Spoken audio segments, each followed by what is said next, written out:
Bonjour à toutes et tous, vous écoutez First Print, votre podcast comics préféré à écouter tous les jours, tout le temps et encore plus cette émission pendant le reconfinement puisqu'on vous propose un nouveau numéro des back issues du reconfinement. C'est le jour 10 déjà qu'on n'a plus le droit de sortir chez nous, mais heureusement on a plein de comics à vous faire découvrir.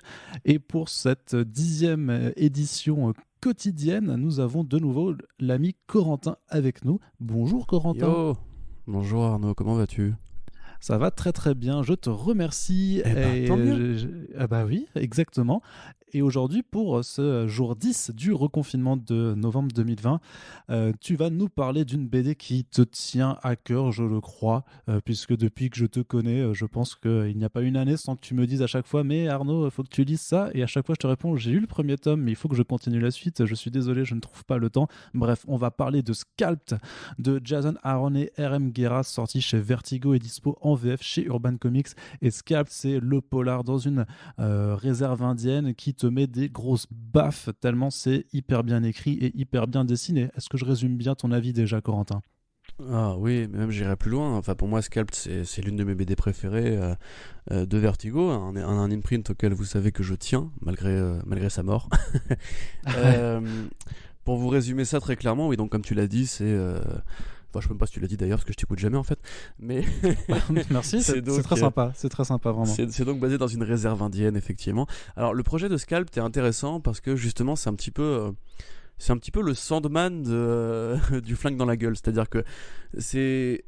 Comme beaucoup d'autres projets Vertigo, en fait, ça a commencé comme une envie de relauncher un vieux personnage de l'univers DC qui s'appelait Scalp Hunter, qui a été confié à Jason Aaron, qui à l'époque n'avait pas encore fait grand-chose de très marquant.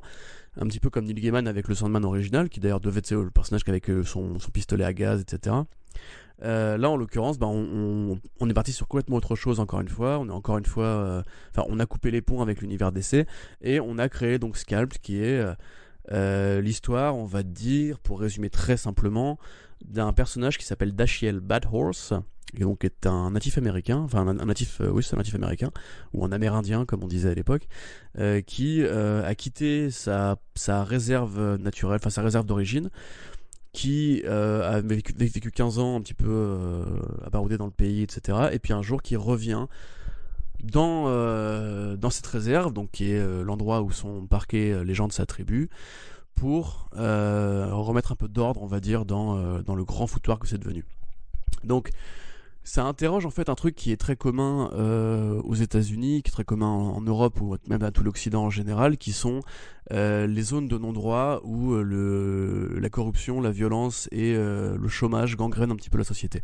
C'est-à-dire que Scalped se passe dans une prairie amérindienne, mais ça pourrait aussi bien être dans un favelas ou dans une banlieue abandonnée du 93, tu vois. Enfin, c'est vraiment ce genre de délire où en gros on a parqué des gens ensemble, sans argent, sans espoir, sans perspective de sortie. Ouais. Voilà, et du coup c'est un peu à eux maintenant de se démerder, quitte à se bouffer entre eux, quoi, grosso modo. Ça interroge des variables sociales hyper intéressantes, déjà sur l'histoire des Indiens d'Amérique, enfin des Amérindiens, des natifs américains. Comment est-ce qu'on les a un petit peu, les Américains, les Espagnols, les Anglais et nous, colonisés, comment on leur a volé leurs terres, comment on leur a laissé que les miettes. Un petit peu la frustration sociale qui vient justement de ce traumatisme original. En fait, c'est un peuple à qui on a arraché son pays, qui ont été esclavagisés, qui après on leur a filé des terres mais qui étaient pauvres, qui étaient arides, etc. Et aussi quelque part un petit peu le présent contemporain, puisque c'est vrai qu'aux États-Unis le jeu est illégal à part à Atlantic City et à Las Vegas, mais une exception a été faite à la règle pour justement les réserves indiennes. C'est pour ça d'ailleurs que tout le monde fait la blague des casinos indiens, etc. Parce que le gouvernement a autorisé la perspective de laisser ces gens-là se faire de l'argent en ouvrant des casinos pour parer à l'illégalisation du jeu. Donc là, effectivement, le chef de la tribu, Lincoln Red Crow, veut ouvrir un casino, a besoin de capitaux et va du coup les chercher aux pires endroits, c'est-à-dire dans la mafia asiatique, la mafia américaine. Lui-même est un peu mis en danger parce que c'est très vite... Au départ, il est présenté comme le vilain de l'histoire, Red Crow, alors qu'au final, il est tout aussi tout aussi juste et tout aussi valeureux dans son combat pour justement l'indépendance financière et se couper en fait de la dépendance économique envers les blancs, envers le gouvernement, etc. Mais après, il a aussi un passé d'activiste qui fait qu'il a déjà défouraillé des condés quand il était jeune, avec la mère de Red Crow, avec la mère d'Achiel le héros, avec le père d'Achiel le héros. Donc il y a toujours cette espèce de narration un peu double dans l'œuvre de Jason Aaron entre l'origine des personnages et le présent. Donc en fait, on voit souvent ces personnages-là à travers une série de flashbacks qui explorent un petit peu leur vie du début jusqu'à la fin. C'est une galerie de portraits assez fascinante, assez foisonnante. Il y a vraiment de tout. T'as le junkie un peu taré qui, justement, étant un junkie taré normalement, justement, mélangé avec le folklore amérindien, et en fait un mec qui croit parler avec les esprits, qui croit justement avoir des visions. Les a-t-il vraiment ou pas vraiment, on ne sait pas. Il y a ce rapport à la foi, il y a ce rapport à la terre, il y a ce rapport à des millénaires de traditions en fait, simplement tribales, qui viennent se mêler à un contexte de série mafieuse où grosso modo il s'agira quand même de défourailler ton prochain, tu vois. Et en tant que polar, c'est magnifique, c'est génial. Je pense que ça a quelque part inspiré indirectement des œuvres comme Banshee par exemple, ou même comme Justified ou Longmire, ou toutes ces séries justement de flics un peu vénères dans le sud des États-Unis ou dans les États un peu reculés, où il y a encore ces climats sociaux assez étouffants, où un mec qui est souvent un mafieux fait peser un poids très dur sur les populations locales qui souffrent d'alcoolisme, d'illettrisme, où les trafics de drogue sont légion, etc.